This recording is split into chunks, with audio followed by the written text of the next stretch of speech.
그렇습니다. 자, 우리 하나님의 말씀을 보도록 하겠습니다. 요한복음 4장 20절부터 24절에 있는 말씀. 요한복음 4장 20절부터 24절입니다. 우리 같이 합독하도록 하겠습니다. 시작. 우리 조상들은 이 산에서 예배하였는데 당신들의 말은 예배할 곳이 예루살렘에 있다 하더이다. 예수께서 이르시되 여자여 내 말을 믿으라. 이 산에서도 말고 예루살렘에서도 말고 너희가 아버지께 예배할 때가 이르리라. 너희는 알지 못하는 것을 예배하고 우리는 구원이 유대인에게서 남이라. 아버지께 참되게 예배하는 자 곧 이때라. 아버지께서는 자기에게 이렇게 예배하는 자들을 찾으시니라.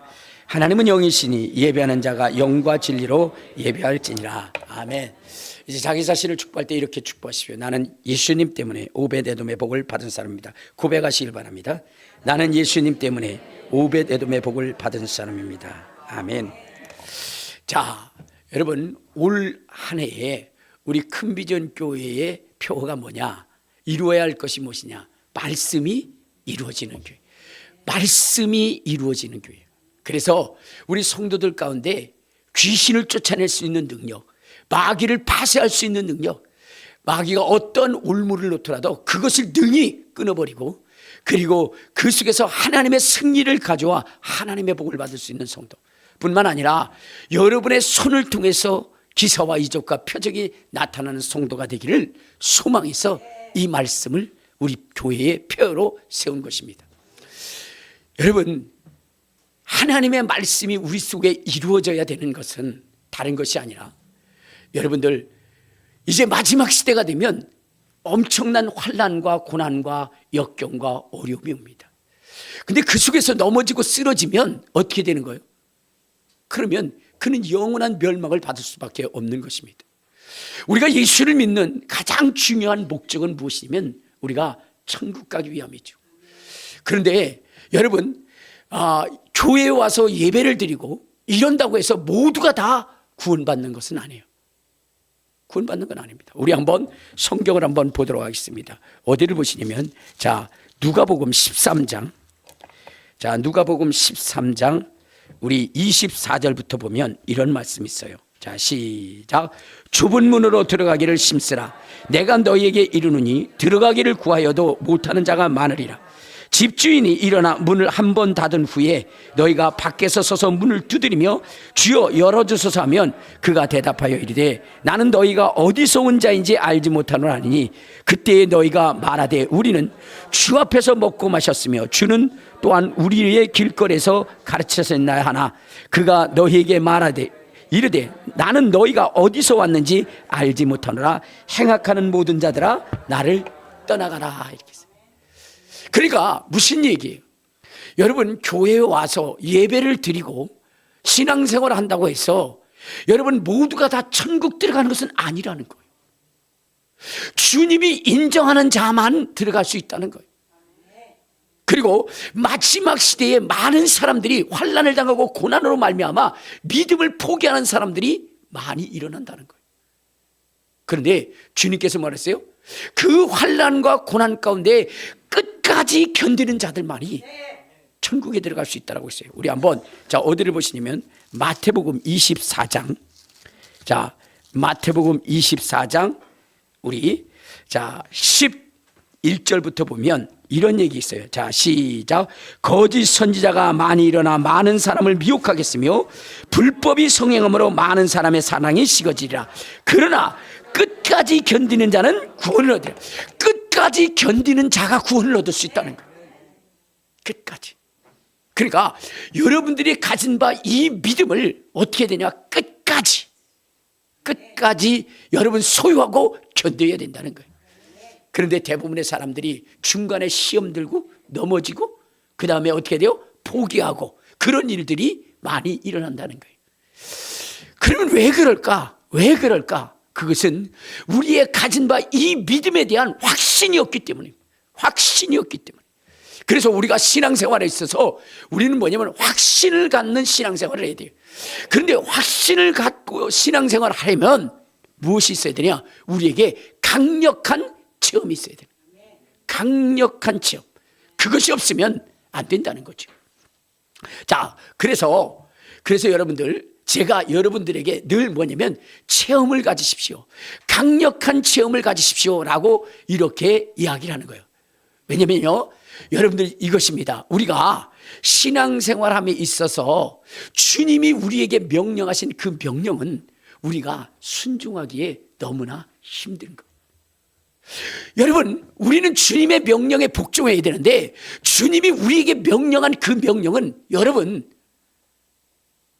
아무리 의지가 강한 사람이라 할지라도 그 명령에 순종하기가 쉽지 않다는 거예요.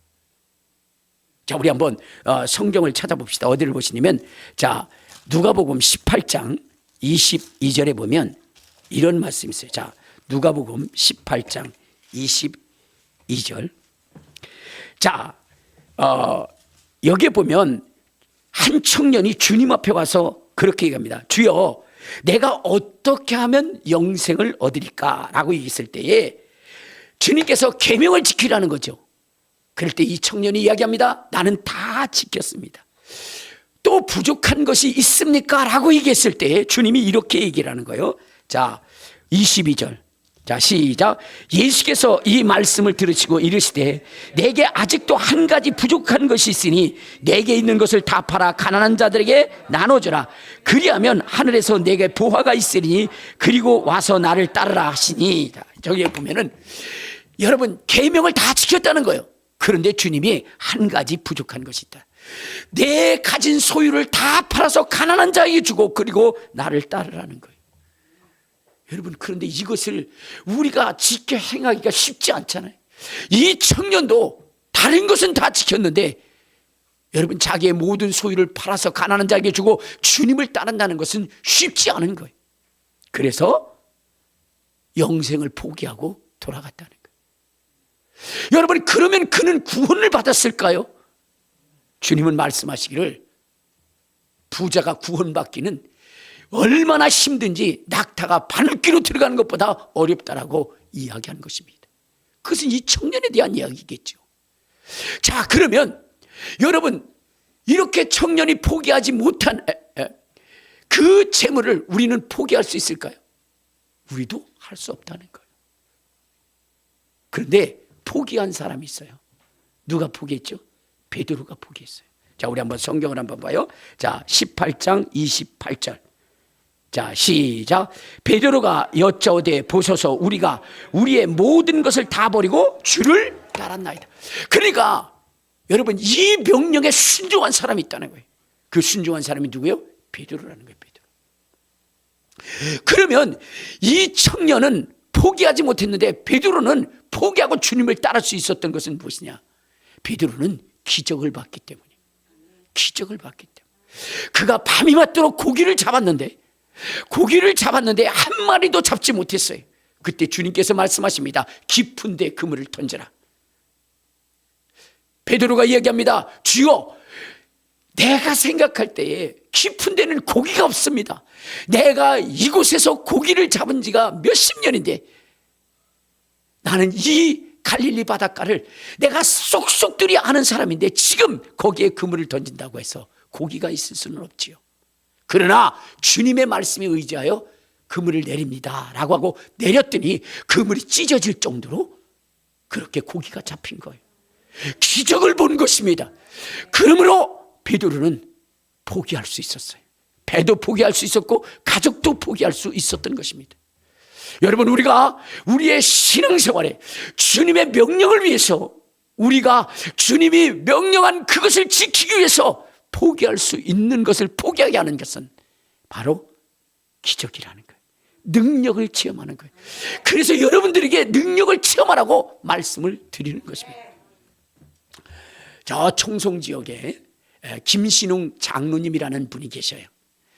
근데 그분이 이제 무엇이냐면 건강이 안 좋은 거예요. 건강이 안 좋아요. 그래가지고 그 무슨 병이라 그러죠? 이렇게 막 숨이 막혀가지고 그 천식, 이렇게 생각도 안 나는지 몰라요. 어쨌든 얘기해 주셔서 감사해요. 그게 천식이 들어가지고 그래가지고 어떻게 돼요? 늘 고생하는 거예요. 근데 심한 천식 환자들에게 있는 게 뭐냐? 스프레이가 하나가 있어요.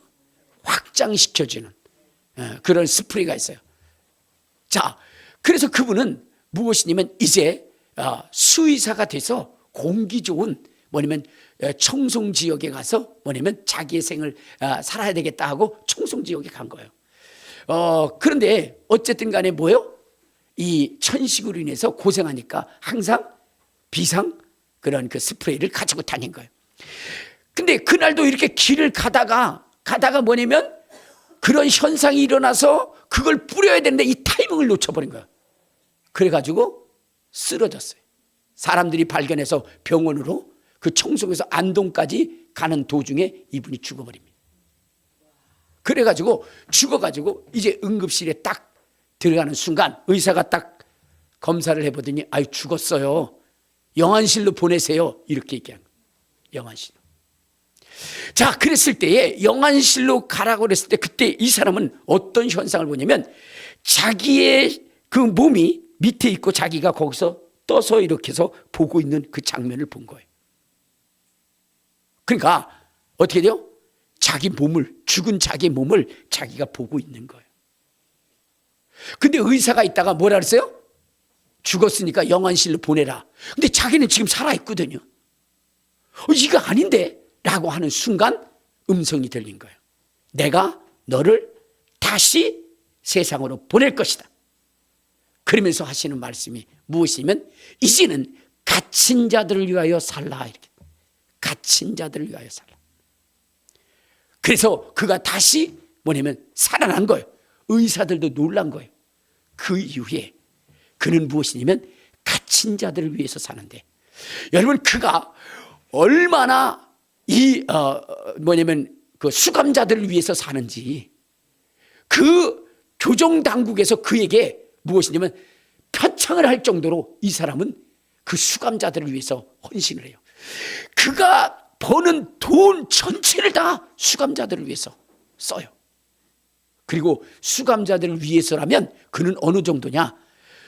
수염을 깎다가 반쯤 깎았는데 교도소에서 연락이 오면 그대로 놔두고 가는 거예요. 그러니까 교도소에 가면 반은 깎았고 반은 안 깎은 그 모습이 있을 정도로 그 정도로 수감자를 위해서 헌신하는 거예요.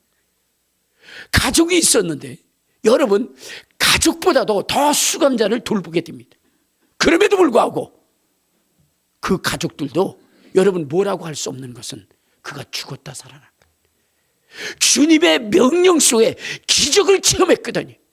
그렇기 때문에 정말로 도저히 감당할 수 없는 그러한 그 명령이라 할지라도 그는 순종했던 것입니다. 여러분 주님의 명령이 내게 심히 부담스러울지라도 그것을 능히 행할 수 있게 하는 것이 무엇이냐면 기적을 체험하는 거예요. 기적. 그것을 체험할 때 우리가 그 일을 행할 수 있게 되는 것입니다. 여러분 보세요. 바울이라고 하는 사람이 자기의 당한 고난과 환난과 어려움과 고통은 이루 말할 수조차 없었다 그랬어요. 강의 위험과 동정의 위험과 뱀의 위험과 파선의 위험과 그 배고픔의 위험과 또 뭐냐면 옥에 갇힘과 매맞음과 헐벗음과 굶주림과 이 모든 것들이 그에게 있을지라도 그에게 받은 바 그 사명을 포기하지 않았던 이유가 무엇일까요? 여러분 바울은 이런 고백을 합니다. 우리 한번 사도행전 20장. 자, 사도행전 20장. 우리 3절 4절을 보면 이렇게 얘기합니다. 자, 시작. 오직 성령이 각성해서 내게 증언하여 결박과 환난이 나를 기다린다 하시나. 자, 여기 보면은 이 사도 바울에게 무엇이냐? 성령이 밝힘하시기를 너는 네 가는 길에 결박과 환난이 있고 핍박과 고난이 있을 것이다 라고 이렇게 얘기했어요. 이 이야기를 들으면 어떻게 되겠어요? 사명을 포기해야 되겠죠. 그러나 바울은 포기하지 않습니다. 그는 이렇게 고백합니다. 자, 24절 시작. 내가 달려갈 길과 주 예수께 받은 사명 곧 하나님의 은혜의 복음을 증언하는 일을 마치려 하면은 나의 생명도 조금도 귀한 것으로 여기지 않는다라고 이렇게 고백을 하게 됩니다. 자, 실제 뭐냐면 환상을 보고 예언을 하는 사람이 바울에게 계속 얘기하기를, 당신 예루살렘으로 올라가지 마십시오. 당신이 예루살렘에 올라가면 당신은 결박을 당하고 갇히게 될 것입니다 라고 또 이야기를 합니다. 자, 우리 21장 11절부터 시작. 우리에게 와서 바울의 띠를 가져다가 자기 소죽을 잡아매고 말하였기를, 성령이 말씀하시되 예루살렘에서 유대인들이 이같이 이 띠 임자를 결박하여 이방인의 손에 넘겨주리라 하거늘. 자, 이렇게 바울, 당신이 이제 잡히면 이제 수족이 묶여서 이방인에게 잡혀가고 그 생명이 빼앗길 것이라고 얘기합니다. 그때 바울은 이렇게 고백합니다. 13절 시작. 바울이 대답하되 여러분이 어찌하여 우려 내 마음을 상하게 하느냐. 나는 주 예수의 이름을 위하여 결박을 당할 뿐만 아니라 예루살렘에서 죽을 각오도 하였다라고 얘기했어요. 여러분, 이 바울의 이 단호한 이 결단은 어디서 오는 걸까요? 자기의 생명을 버려서까지라도 주님의 명령을 지키고자 하는 이 결심과 결단은 어디서 오는 것일까요? 바로 그가 주님을 체험했기 때문입니다. 주님을 경험했기 때문입니다. 어느 정도로 경험했느냐? 우리 한번 어디를 보시냐면, 자, 사도행전 13장. 자, 사도행전 13장 우리 13장 9절부터 보면, 자, 시작. 바울이라고 하고 사울이 정령에 충만하여 그를 주목하고 이르되, 모든 거짓과 악행이 가득한 자요 마귀의 자식이요 모든 의의 원수요 주의 바른 길을 굳게 하기를 그치지 아니하겠느냐. 보라, 이제 주의 손이 내 위에 있으니 내가 맹인이 되어 얼마 동안 해를 보지 못하리라 하니, 즉시 안개와 어둠이 그를 덮어 인도할 사람을 두루 구하는지라. 그러니까 지금 바울이 어떻게 해요? 바울을 괴롭히는 자를 향해서 뭐라고 그랬어요? 지금 내 눈이 멀게 될 것이다. 그랬을 때 어떻게 됐어요? 그 눈이 멀어버린 거예요. 그 눈이 보이지를 않는 거예요. 그러니까 이 바울의 말한 그 말 속에 하나님이 함께 하시는 증거와 표적이 나타난 거예요. 그러면 여러분 어떻게 하겠어요? 죽음에도 가야 될 거 아니에요? 자, 우리 이것뿐만 아니라 사도행전 또 16장, 자, 우리 16장 18절에 보면 이렇게 얘기합니다. 16장 18절 시작. 이같이 여러 날을 하는지라 바울이 심히 괴로워하여 돌이켜 그의 귀신에게 이르되, 예수 그리스도의 이름으로 내가 내게 명하노니 그에게서 나오라 하니, 즉시 귀신이 나왔더라는 거예요. 여러분, 우리 육 목사님이라는 분이 계신데 그분이 간증을 하시는데 이렇게 얘기해요. 자기는 이제 합동에서 신앙생활을 했고 성장을 했고, 그리고 이제는 뭐냐면 총신대를 나와서 또 총신대학원을 나와서 이제는 무엇이냐면 주의 종이 됐다는 거예요. 근데 주의 말씀을 가르치는데 주께서 우리에게 명령한 세 가지 사역이 있는데, 하나는 바로 뭐죠? 말씀을 가르치는 거예요. 두 번째는 복음을 전파하는 거예요. 세 번째는 귀신 쫓고 병 고치는 거예요. 자, 이제 주님의 일을 행하는데, 그런데 첫 번째, 두 번째를 잘 감당했어요. 그런데 처음으로 너무나 고통스러운 일이 그에게 닥쳐졌다는 거예요. 왜냐? 귀신 들린 자가 자기 교회에 왔는데, 그런데 어떻게 해요? 자기가 귀신을 쫓아낼 수가 없더라는 거예요. 귀신을 쫓아낼 수가 없더라는 거예요. 그러니까 어떻게 되겠어요? 주의 명령한 이 사역이 너무나 그에게는 힘들고 고통스러운 것이었다는 거예요. 자, 그런데 이제 그가 주의 말씀대로 귀신을 쫓는 능력이 생기게 되니까 어떻게 되느냐? 이제는 목회가 너무나 행복하다는 거예요.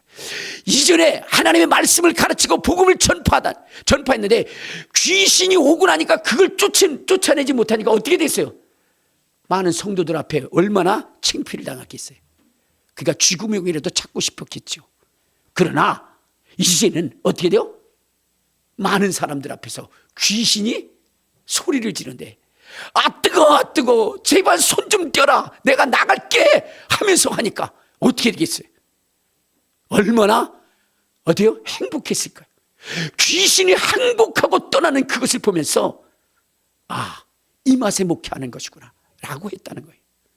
여러분, 능력과 권능이 우리에게 이루어질 때에, 그때에 뭐냐면 이 복음적 사역을 포기할 수 없는 것이고 주님의 명령에 복종할 수밖에 없게 되는 것이죠. 오늘 바울이라고 하는 사람이 바로 그랬던 것입니다. 귀신을 명하면 귀신이 떠났어요. 심지어는 어떤 일이 일어났느냐. 자, 사도행전 19장 11절 12절.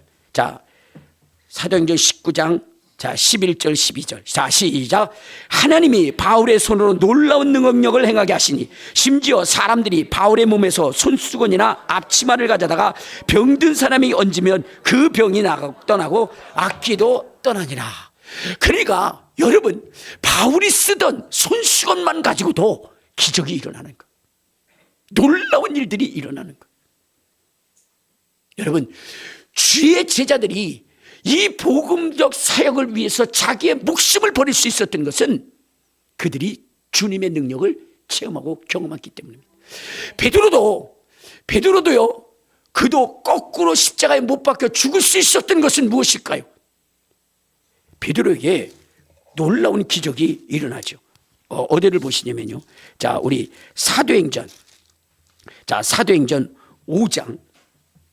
자, 사도행전 5장 15절에 보면 이런 말씀이 있습니다. 자, 시작.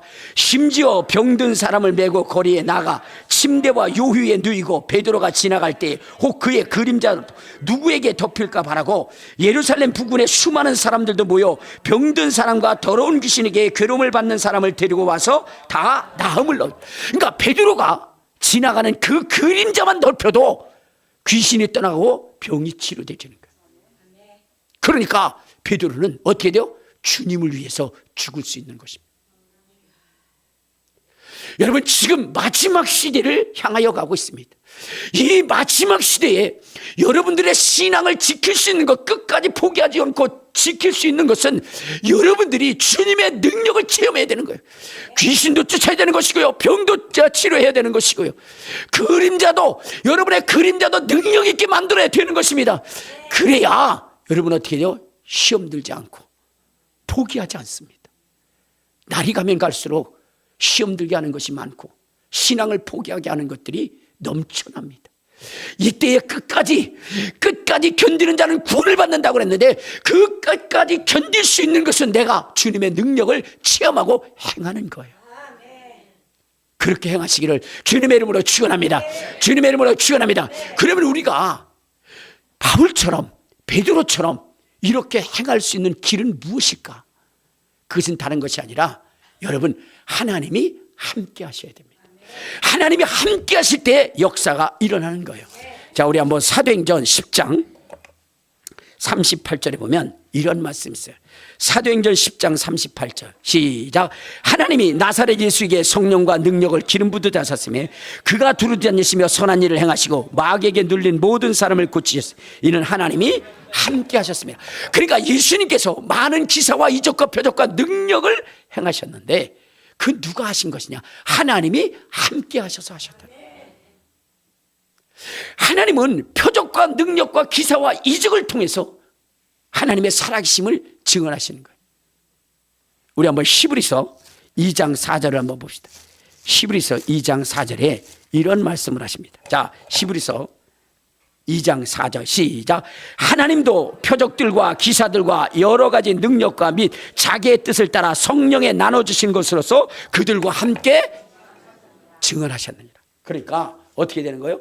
하나님은 능력과 권능과 표적을 가지고 우리와 함께 하신다는 거예요. 그래서 우리를 통해서 귀한 일, 놀라운 일, 기적 같은 일들을 행하신다는 거예요. 자, 그러면 여러분, 하나님이 우리와 함께 하시게 하려면 어떻게 되느냐? 하나님이 우리와 함께 하게 하시려면 어떻게 되느냐? 그것은 다른 것이 아니라 바로 예배라는 거예요. 예배. 여러분, 지금 드리는 이 예배가 하나님이 여러분들과 함께 할 수 있는 놀랍고 놀라운 그러한 예배라는 것을 여러분들이 아셔야 되는 거예요. 하나님은 사람을 찾으시는데, 그리고 사람을 부르시는데 어떤 자를 부르시느냐? 우리 다시 한번 성경을 보도록 하겠습니다. 자, 요한복음 4장.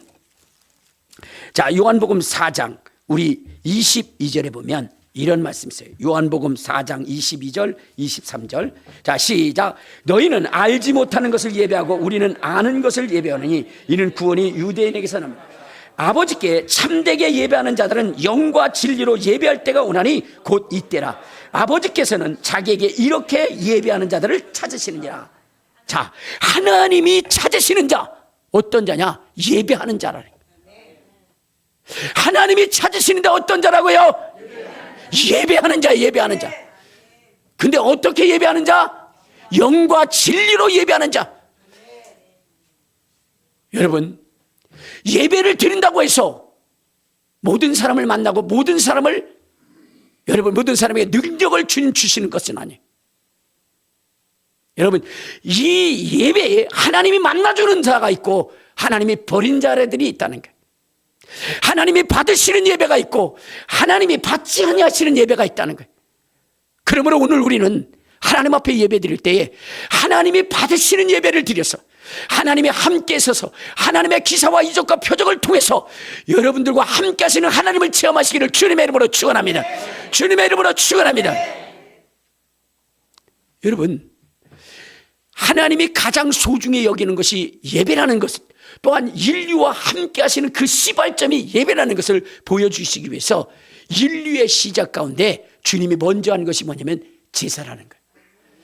구약에는 제사요 신약에는 예배인 것입니다. 그래서 여러분, 이 아담과 하와를 통해서 태어난 그 첫째와 둘째가 가장 먼저 한 것이 뭐냐면 제사 드리는 것이었어요. 제사 드리는 것. 그런데 하나님은 그 제사를 통해서 분명하게 말씀하시는 것이 있어요. 받으시는 제사가 있고 받지 않는 제사가 있다는 거. 받으시는 예배가 있고 받지 않는 예배가 있다는 거예요. 그것을 우리 주님이 분명하게 보여주셨다는 거예요. 그러므로 오늘 우리는 하나님이 받으시는 예배를 드려야 되는 것입니다. 아벨과 그의 제물은 받으셨지만 가인과 그의 제물은 받지 아니하셨다라고 얘기했어요. 그런데 여러분, 받으시는 예배와 받지 않는 예배의 결과는 엄청난 차이가 있다는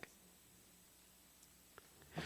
여러분, 하나님이 이스라엘을 이끄시기 위해서 선택한 가문이 있는데 그 가문이 뭐냐면 엘리 가문이에요. 엘리 가문.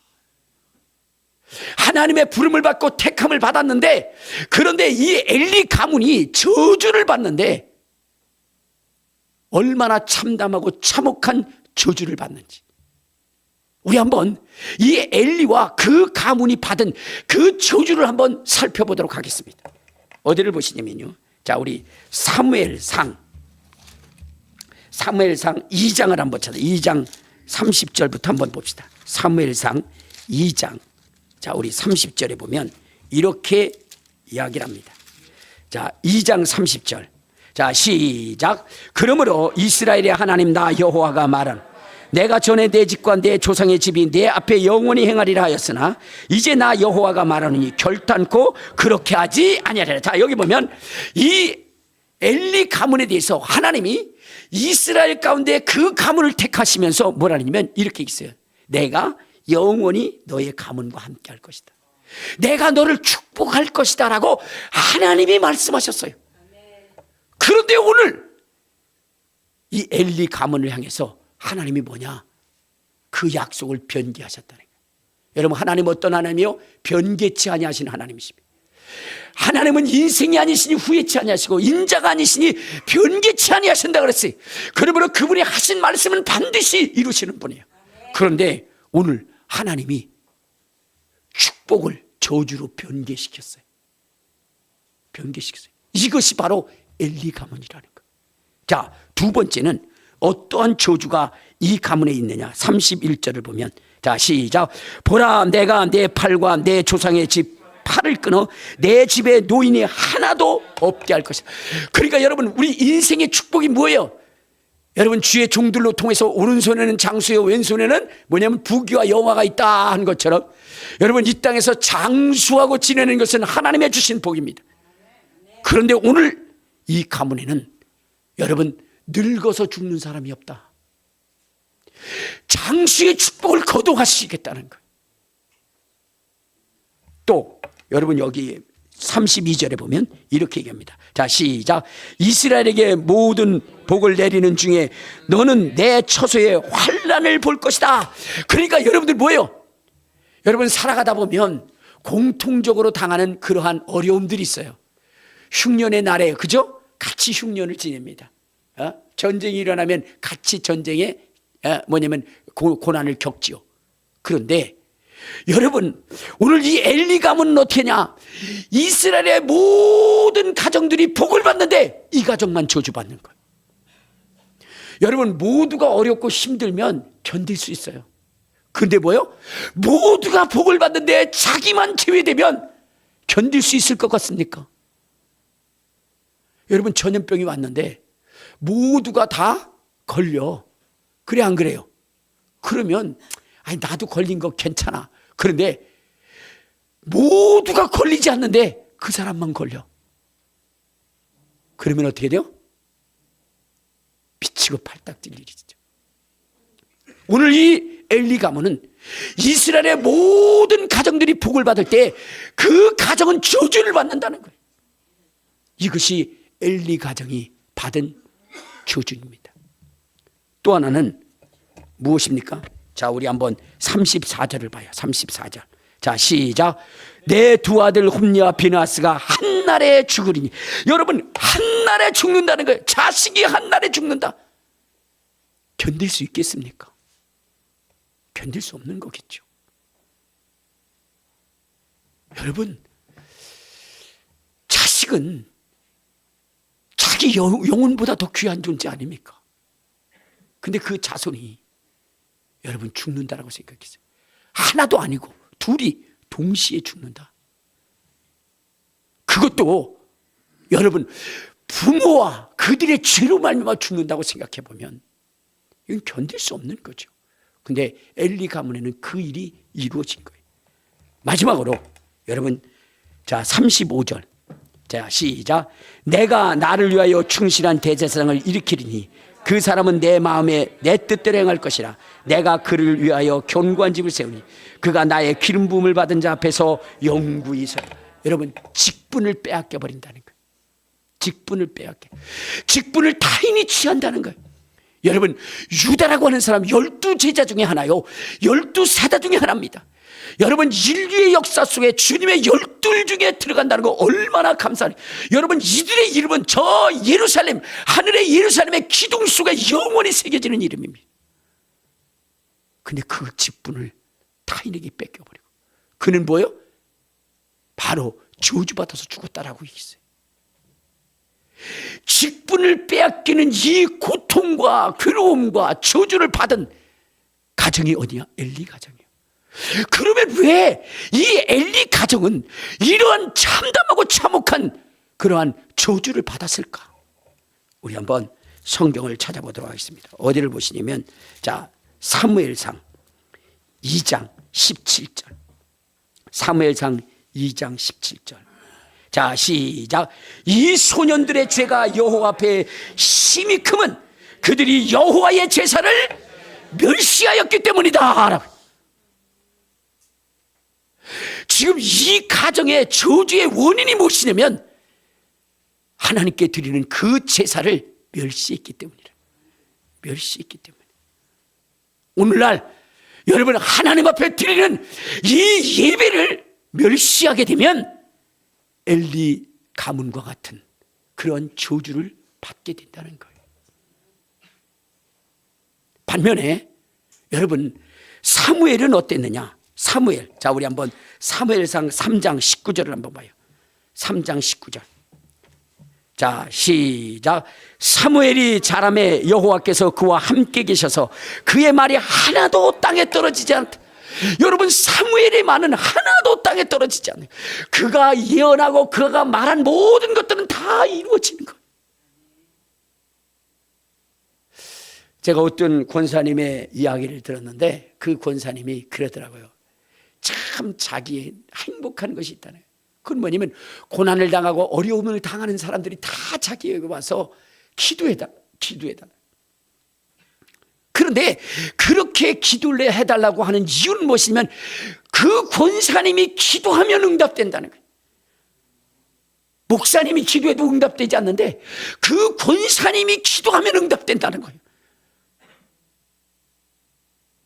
오늘 여러분, 이 사무엘이라고 하는 사람, 이 사무엘이라고 하는 사람이 말하면 하나도 땅에 떨어지지 않고 다 이루어진다는 거예요.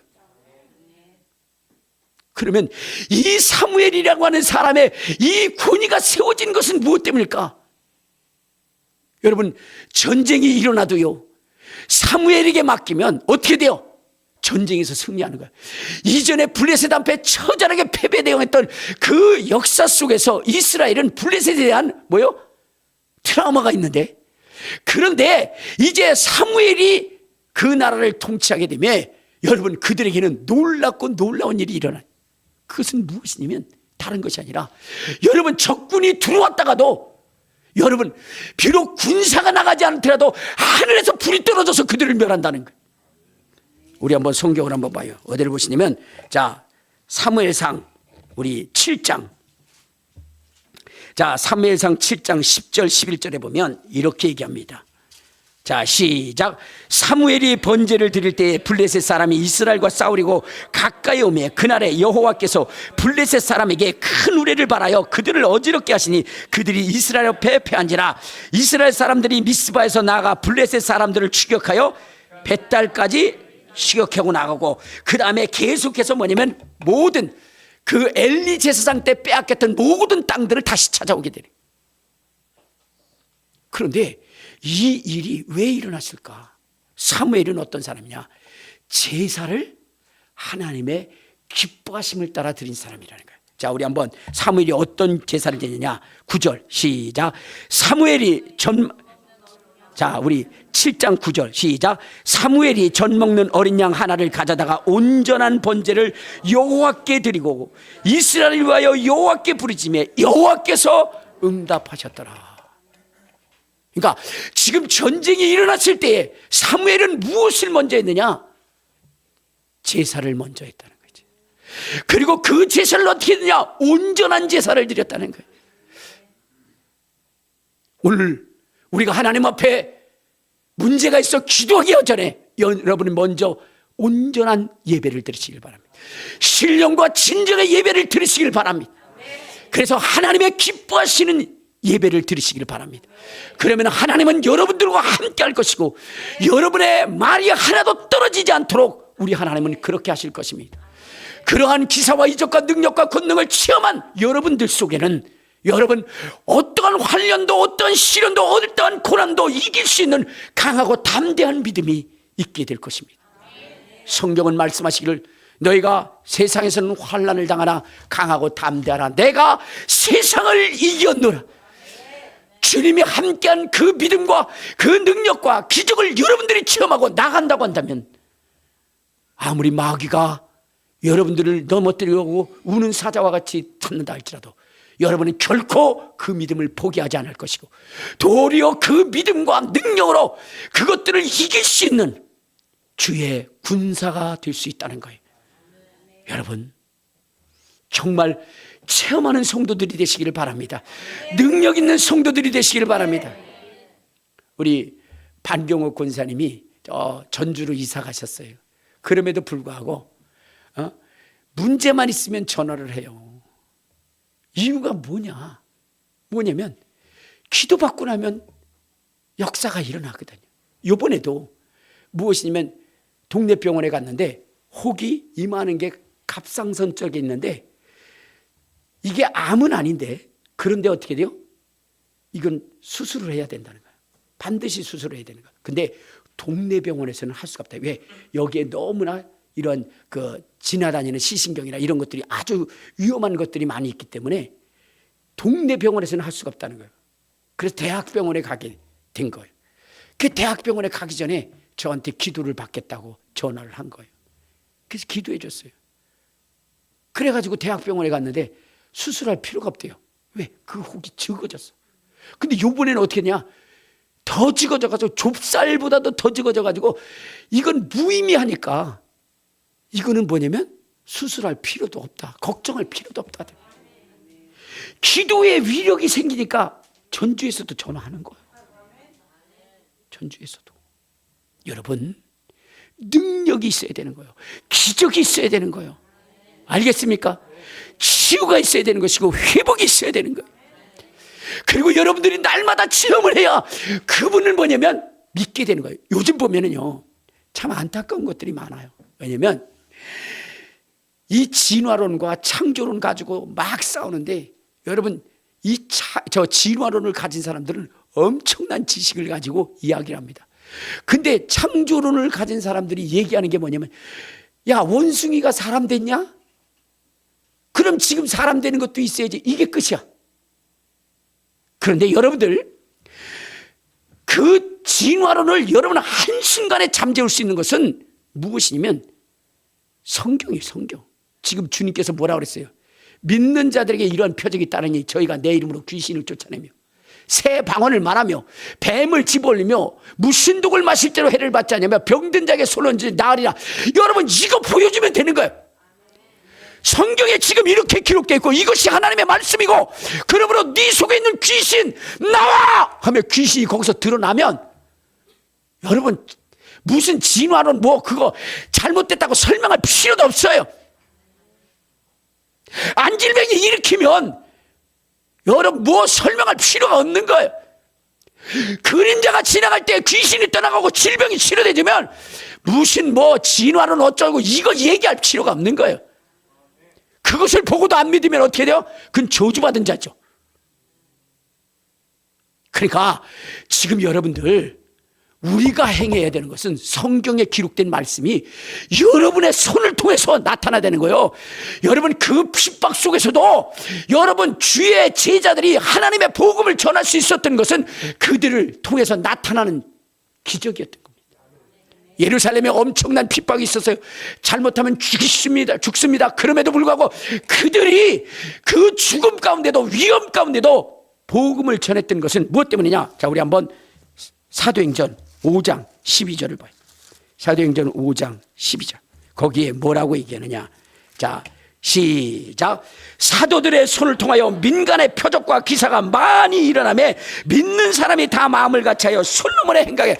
여러분, 사도들의 손을 통해서 기사와 이적과 표적이 많이 나타나니까 아무리 핍박 받아도 여러분 그들은 그 복음을 전할 수밖에 없는 것이고, 그리고 그것을 본 사람들은 14절 시작.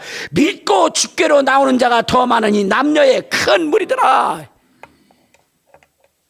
그러니까 여러분, 우리 큰 비전 교회가 이제 추구하고 나가는 이것을 여러분들이 아시고 말씀을 이루어가는, 그래서 기사와 이적과 표적을 행할 수 있는 성도들이 되시기를 바라고요. 이 일로 인해서 많은 사람들이 주께로 돌아오는 놀랍고 귀한 일, 기적 같은 일들이 일어나기를 바랍니다. 그러기 위해서는 하나님이 함께 하셔야 되고, 하나님이 함께 하시려면 예배를 잘 드려야 되는 것입니다. 그래서 여러분, 이 예배에 목숨을 걸고 하나님이 인정하는 예배를 통해서 하나님이 함께 하시는 저와 여러분 되시기를 주님의 이름으로 축원합니다. 우리 주여